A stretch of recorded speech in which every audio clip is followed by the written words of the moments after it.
नमस्ते दर्शकवृन्दहरू र आज म तपाईको सामु फेरि उपस्थित भएको छु। यो भन्दा अगाडिको तीनटा भिडियोमा मैले कफी को बोर्डदेखि टिपेदेखिको कसरी सुकाउने, कति दिन सुकाउने र त्यसलाई सुकिसकेपछि कसरी डिहलिङ गर्ने र यसरी बोक्रा फालेर कसरी यतिसम्म ल्याउने भन्ने मैले बनाइसकेको छु। र त्यही क्रममा यो कफी प्रोसेसिङको लोकल कफी प्रोसेसिङको चौथो स्टेपमा यहाँ आइपुगेको छु र तपाईहरुलाई म देखाइदिएको छु। र यो बोक्राहरू सबै निकालिसकेपछि हामीले यसलाई फेरि कम्तीमा 2 देखि 3 हप्तासम्म हामीले यसलाई चाहिँ स्टोर गरेर राख्नुपर्ने हुन्छ। अलिक धेरै क्वान्टिटी भयो भने हामीले यसलाई जुट ब्यागमा बानेर खुल्ला हावा आउने ठाउँमा हामीले राख्नुपर्ने हुन्छ दर्शकवृन्दहरू।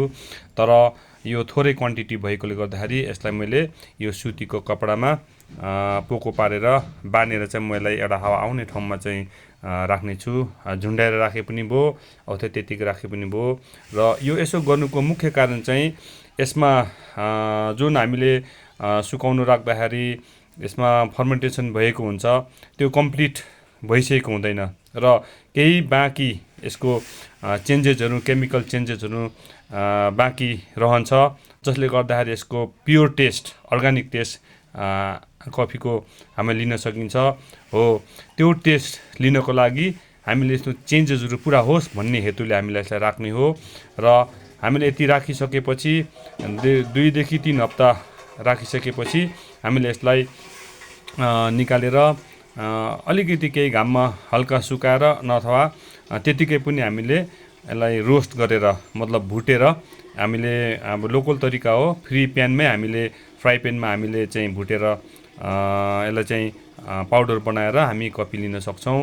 र त्यसपछिको प्रोसेस म फेरि तपाईहरुलाई देखाउने छु। त्यसको पनि भुट्ने टाइम अनि त्यसको कलर कसरी चेन्ज हुन्छ त्यो पनि हामी हेर्नुपर्ने हुन्छ। र त्यसपछि कति कफी पाउडरमा कति चिनी हाल्नु पर्दछ अनि कति पानी हाल्नुपर्छ त्यो सबै कुरा तपाईलाई यो भन्दाको अर्को स्टेपमा फेरि तपाईलाई स्टेप 4 मा 5 मा तपाईलाई देखाउने छु भन्दै आजको यो भिडियो यही बन्द गर्न लागिरहेको छु।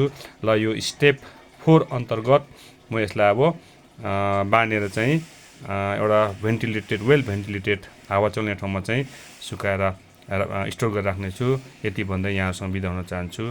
धन्यवाद।